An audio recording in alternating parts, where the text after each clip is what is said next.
All right, these are the latest visuals that we are getting from the Parliament, and Prime Minister Narendra Modi will very shortly be addressing the media at the Parliament House. Latest pictures on your television screen. You can see Kiren Rijiju also with him, and very shortly he'll begin his address. He will be addressing very shortly. The second day of the budget session of Parliament is likely to begin.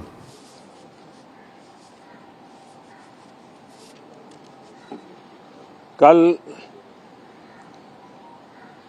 राष्ट्रपति जी का उद्बोधन 140 करोड़ देशवासियों के आत्मविश्वास की अभिव्यक्ति था।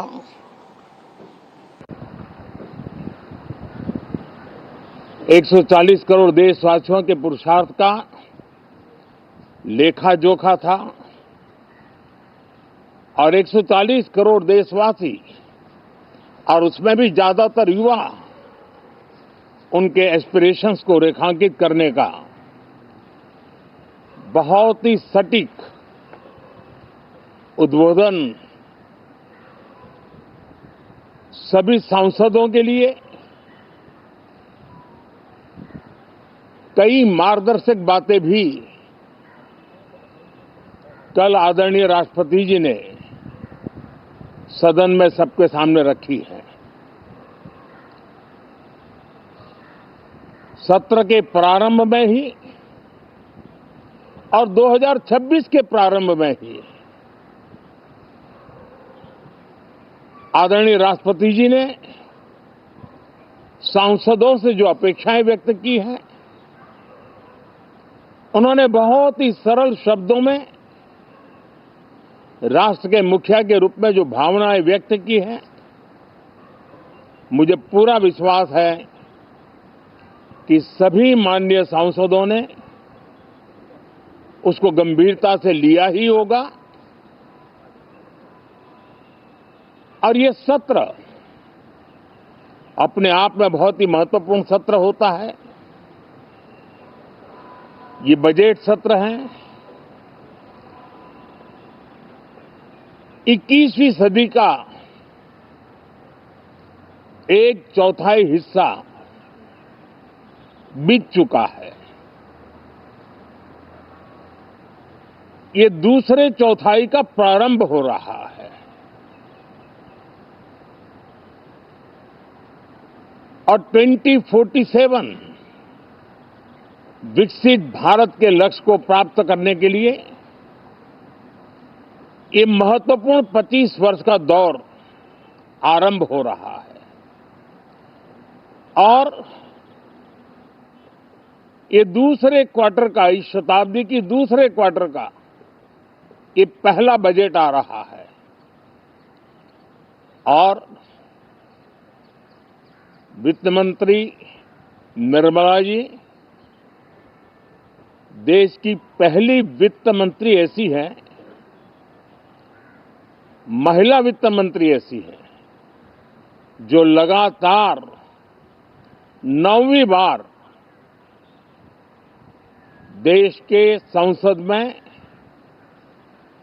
Budget प्रस्तुत करने जा रही है। ये अपने आप में एक गौरव पल के रूप में भारत के संसदीय इतिहास में रजिस्टर हो रहा है। साथियों, इस वर्ष का प्रारंभ बहुत ही पॉजिटिव नोट के साथ शुरू हुआ है।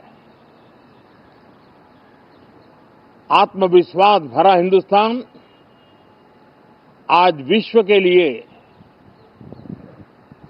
आशा की किरण भी बना है, आकर्षण का केंद्र भी बना है। इस क्वार्टर के प्रारंभ में ही भारत और यूरोपियन यूनियन का फ्री ट्रेड एग्रीमेंट आने वाली दिशाएं कितनी उज्जवल है, भारत के युवाओं का भविष्य कितना उज्जवल है, उसकी एक झलक है। ये free trade for ambitious Bharat है। ये free trade for aspirational youth है। ये फ्री ट्रेड फॉर आत्मनिर्भर भारत है। और मुझे पक्का विश्वास है, खास करके जो भारत के मैन्युफैक्चरर्स हैं, वे इस अवसर को अपनी क्षमताएं बढ़ाने के लिए करेंगे। और मैं सभी प्रकार के उत्पादकों से यही कहूंगा कि जब भारत यूरोपियन यूनियन के बीच मदर ऑफ ऑल डील्स जिसको कहते हैं, वैसा समझौता हुआ है, तब मेरे देश के उद्योगकार, मेरे देश के मैन्युफैक्चरर्स अब तो बहुत बड़ा बाजार खुल गया। अब बहुत सस्ते में हमारा माल पहुंच जाएगा। इतने भाव से वो बैठे न रहे। ये एक अवसर है और इस अवसर का सबसे पहला मंत्र ये होता है कि हम क्वालिटी पर बल दें। हम अब जब बाजार खुल गया है तो उत्तम से उत्तम क्वालिटी लेकर के बाजार में जाएं। और अगर उत्तम से उत्तम क्वालिटी लेकर के जाते हैं तो हम यूरोपियन यूनियन के 27 देशों के खरीदारों के पैसे ही कमाते इतना नहीं, क्वालिटी के कारण से हम उनका दिल जीत लेते हैं और वो लंबे अरसे तक प्रभाव रहता है उसका, दशकों तक उसका प्रभाव रहता है। कंपनियों का ब्रांड देश के ब्रांड के साथ नए गौरव को प्रस्थापित कर देता है। और इसलिए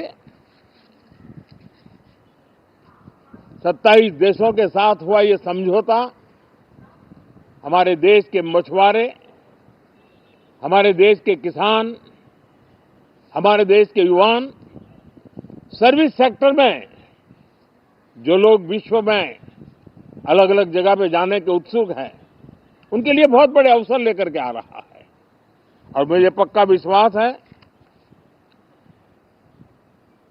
एक प्रकार से कॉन्फिडेंट, कॉम्पिटिटिव और प्रोडक्टिव भारत की दिशा में ये बहुत बड़ा कदम है। साथियों, देश का ध्यान बजट की तरफ होना बहुत स्वाभाविक है, लेकिन इस सरकार की ये पहचान रही है रिफॉर्म, परफॉर्म एंड ट्रांसफॉर्म। और अब तो हम रिफॉर्म एक्सप्रेस पर चल पड़े हैं, बहुत तेजी से चल पड़े हैं। और मैं संसद के भी सभी साथियों का आभार व्यक्त करता हूं कि इस रिफॉर्म एक्सप्रेस को गति देने में वे भी अपनी सकारात्मक शक्ति को लगा रहे हैं और उसके कारण रिफॉर्म एक्सप्रेस को भी लगातार गति मिल रही है। देश लॉन्ग टर्म पेंडिंग प्रॉब्लम्स अब उससे निकल करके लॉन्ग टर्म सॉल्यूशंस के मार्ग पर मजबूती के साथ कदम रख रहा है। और जब लॉन्ग टर्म सॉल्यूशंस होते हैं तब प्रेडिक्टेबिलिटी होती है, जो विश्व में एक भरोसा पैदा करती है। हमारे हर निर्णय में राष्ट्र की प्रगति ये हमारा लक्ष्य है, लेकिन हमारे सारे निर्णय ह्यूमन सेंट्रिक है। हमारी भूमिका, हमारी योजनाएं ह्यूमन सेंट्रिक है। हम टेक्नोलॉजी के साथ स्पर्धा भी करेंगे, हम टेक्नोलॉजी को आत्मसात भी करेंगे, हम टेक्नोलॉजी के सामर्थ्य को स्वीकार भी करेंगे, लेकिन उसके साथ साथ हम मानव केंद्रीय व्यवस्था को जरा भी कम नहीं आंकेंगे। हम संवेदनशीलता की महत्व को समझते हुए टेक्नोलॉजी की जुगलबंदी के साथ आगे बढ़ने के व्यू के साथ आगे सोचेंगे। जो हमारे टीकाकार रहते हैं साथी, हमारे प्रति पसंद नापसंद का रवैया रहता है और लोकतंत्र में बहुत स्वाभाविक है, लेकिन एक बात हर कोई कहता है कि सरकार ने लास्ट माइल डिलीवरी पर बल दिया है। योजना फाइलों तक नहीं, लाइव तक पहुंचाने का प्रयास रहता है और यही हमारी जो परंपरा है उसको हम आने वाले दिनों में रिफॉर्म एक्सप्रेस में नेक्स्ट जनरेशन रिफॉर्म के साथ आगे बढ़ाने हैं। भारत की डेमोक्रेसी और भारत की डेमोग्राफी आज दुनिया के लिए एक बहुत बड़ी उम्मीद है। तब इस लोकतंत्र के मंदिर में हम विश्व समुदाय को भी कोई संदेश दें, हमारे सामर्थ्य का, हमारे लोकतंत्र के प्रति समर्पण का, लोकतंत्र की प्रक्रिया के द्वारा हुए निर्णयों का सम्मान करने का ये अवसर है और विश्व इसको जरूर स्वागत भी करता है, स्वीकार भी करता है। आज जिस प्रकार से देश आगे बढ़ रहा है, आज समय व्यवधान का नहीं है, आज समय समाधान का है। आज प्राथमिकता व्यवधान नहीं है, आज प्राथमिकता समाधान है। आज भूमिका व्यवधान के माध्यम से रोते बैठने की नहीं है, आज हिम्मत के साथ समाधानकारी निर्णयों का कालखंड है। मैं सभी माननीय सांसदों से आग्रह करूंगा कि वे आएं, राष्ट्र के लिए आवश्यक समाधानों के दौर को हम गति दें, निर्णयों को हम शक्ति दें और लास्ट माइल डिलीवरी में हम सफलतापूर्वक आगे बढ़ें। साथियों, आप सबका बहुत बहुत धन्यवाद, बहुत बहुत शुभकामनाएं।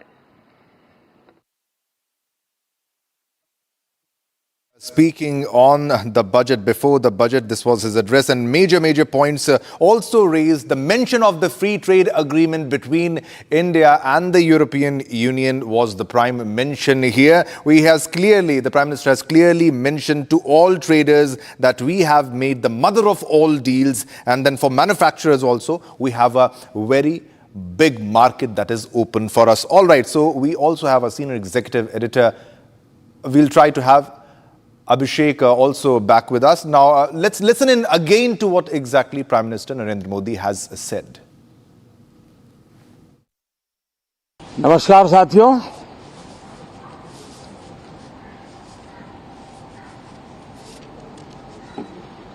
कल राष्ट्रपति जी का उद्बोधन 140 करोड़ देशवासियों के आत्मविश्वास की अभिव्यक्ति था।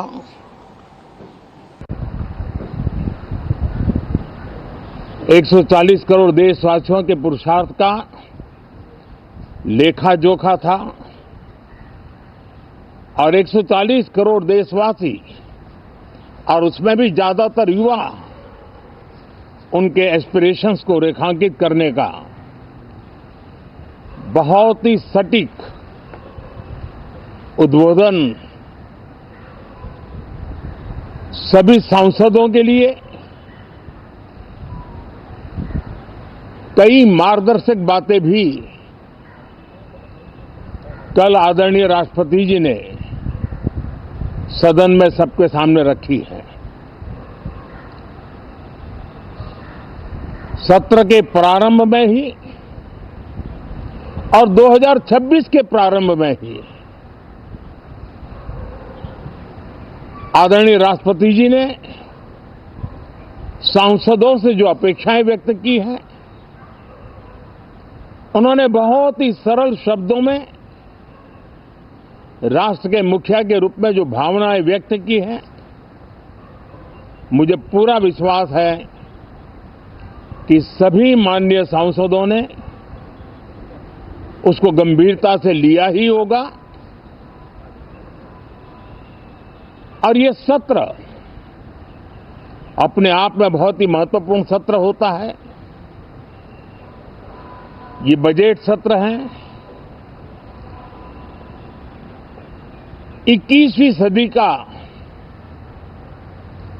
एक चौथाई हिस्सा बीत चुका है। ये दूसरे चौथाई का प्रारंभ हो रहा है और 2047 विकसित भारत के लक्ष्य को प्राप्त करने के लिए ये महत्वपूर्ण 25 वर्ष का दौर आरंभ हो रहा है और ये दूसरे क्वार्टर का, इस शताब्दी की दूसरे क्वार्टर का ये पहला बजट आ रहा है और वित्त मंत्री निर्मला जी देश की पहली वित्त मंत्री ऐसी है,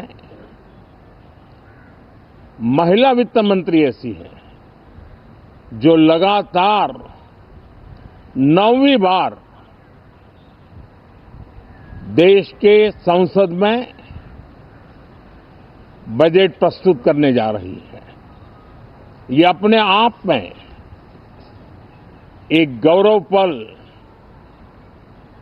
के रूप में भारत के संसदीय इतिहास में रजिस्टर हो रहा है। साथियों, ये विश्व का प्रारंभ बहुत ही पॉजिटिव नोट के साथ शुरू हुआ है। आत्मविश्वास भरा हिंदुस्तान आज विश्व के लिए आशा की किरण भी बना है, आकर्षण का केंद्र भी बना है। इस क्वार्टर के प्रारंभ में ही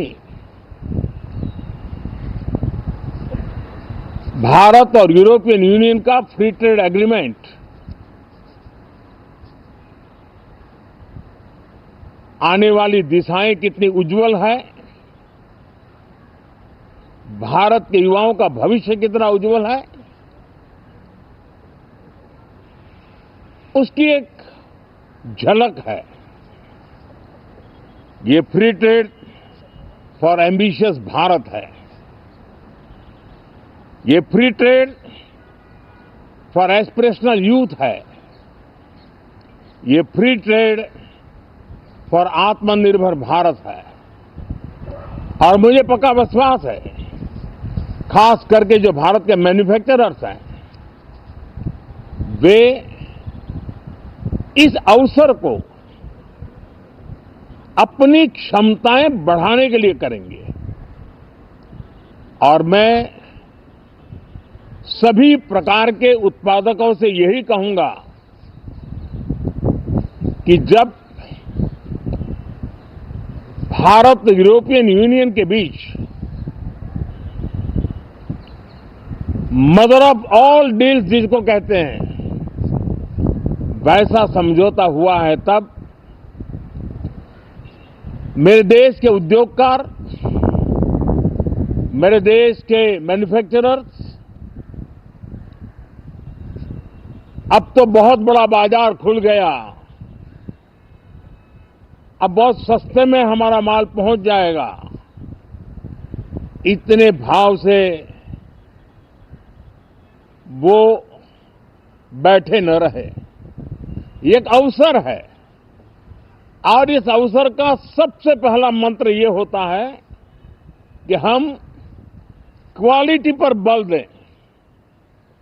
हम अब जब बाजार खुल गया है तो उत्तम से उत्तम क्वालिटी लेकर के बाजार में जाए, और अगर उत्तम से उत्तम क्वालिटी लेकर के जाते हैं तो हम यूरोपियन यूनियन के 27 देशों के खरीदारों के पैसे ही कमाते इतना नहीं, क्वालिटी के कारण से हम उनका दिल जीत लेते हैं और वो लंबे अरसे तक प्रभाव रहता है उसका, दशकों तक उसका प्रभाव रहता है। कंपनियों का ब्रांड देश के ब्रांड के साथ नए गौरव को प्रस्थापित कर देता है, और इसलिए 27 देशों के साथ हुआ ये समझौता हमारे देश के मछुआरे, हमारे देश के किसान, हमारे देश के युवान, सर्विस सेक्टर में जो लोग विश्व में अलग अलग जगह पे जाने के उत्सुक हैं, उनके लिए बहुत बड़े अवसर लेकर के आ रहा है। और मुझे पक्का विश्वास है एक प्रकार से कॉन्फिडेंट, कॉम्पिटिटिव और प्रोडक्टिव भारत की दिशा में ये बहुत बड़ा कदम है। साथियों, देश का ध्यान बजट की तरफ होना बहुत स्वाभाविक है, लेकिन इस सरकार की ये पहचान रही है रिफॉर्म, परफॉर्म एंड ट्रांसफॉर्म, और अब तो हम रिफॉर्म एक्सप्रेस पर चल पड़े हैं, बहुत तेजी से चल पड़े हैं। और मैं संसद के भी सभी साथियों का आभार व्यक्त करता हूं कि इस रिफॉर्म एक्सप्रेस को गति देने में वे भी अपनी सकारात्मक शक्ति को लगा रहे हैं, और उसके कारण रिफॉर्म एक्सप्रेस को भी लगातार गति मिल रही है। देश लॉन्ग टर्म पेंडिंग प्रॉब्लम्स अब उससे निकल करके लॉन्ग टर्म सॉल्यूशंस के मार्ग पर मजबूती के साथ कदम रख रहा है, और जब लॉन्ग टर्म सॉल्यूशंस होते हैं तब प्रेडिक्टेबिलिटी होती है जो विश्व में एक भरोसा पैदा करती है। हमारे हर निर्णय में राष्ट्र की प्रगति ये हमारा लक्ष्य है, लेकिन हमारे सारे निर्णय ह्यूमन सेंट्रिक है। हमारी भूमिका, हमारी योजनाएं ह्यूमन सेंट्रिक है। हम टेक्नोलॉजी के साथ स्पर्धा भी करेंगे, हम टेक्नोलॉजी को आत्मसात भी करेंगे, हम टेक्नोलॉजी के सामर्थ्य को स्वीकार भी करेंगे, लेकिन उसके साथ साथ हम मानव केंद्रीय व्यवस्था को जरा भी कम नहीं आंकेंगे। हम संवेदनशीलता की महत्ता को समझते हुए टेक्नोलॉजी की जुगलबंदी के साथ आगे बढ़ने के व्यू के साथ आगे सोचेंगे। जो हमारे टीकाकार रहते हैं साथी, हमारे प्रति पसंद नापसंद का रवैया रहता है और लोकतंत्र में बहुत स्वाभाविक है, लेकिन एक बात हर कोई कहता है कि सरकार ने लास्ट माइल डिलीवरी पर बल दिया है। योजना फाइलों तक नहीं, लाइव तक पहुंचाने का प्रयास रहता है, और यही हमारी जो परंपरा है उसको हम आने वाले दिनों में रिफॉर्म एक्सप्रेस में नेक्स्ट जनरेशन रिफॉर्म के साथ आगे बढ़ाने हैं। भारत की डेमोक्रेसी और भारत की डेमोग्राफी आज दुनिया के लिए एक बहुत बड़ी उम्मीद है। तब इस लोकतंत्र के मंदिर में हम विश्व समुदाय को भी कोई संदेश दें हमारे सामर्थ्य का, हमारे लोकतंत्र के प्रति समर्पण का, लोकतंत्र की प्रक्रिया के द्वारा हुए निर्णयों का सम्मान करने का ये अवसर है और विश्व इसको जरूर स्वागत भी करता है, स्वीकार भी करता है। आज जिस प्रकार से देश आगे बढ़ रहा है, आज समय व्यवधान का नहीं है, आज समय समाधान का है। आज प्राथमिकता व्यवधान नहीं है, आज प्राथमिकता समाधान है। आज भूमिका व्यवधान के माध्यम से रोते बैठने की नहीं है, आज हिम्मत के साथ समाधानकारी निर्णयों का कालखंड है। मैं सभी माननीय सांसदों से आग्रह करूंगा कि वे आएं, राष्ट्र के लिए आवश्यक समाधानों के दौर को हम गति दें, निर्णयों को हम शक्ति दें और लास्ट माइल डिलीवरी में हम सफलतापूर्वक आगे बढ़ें। साथियों, आप सबका बहुत बहुत धन्यवाद, बहुत बहुत शुभकामनाएं।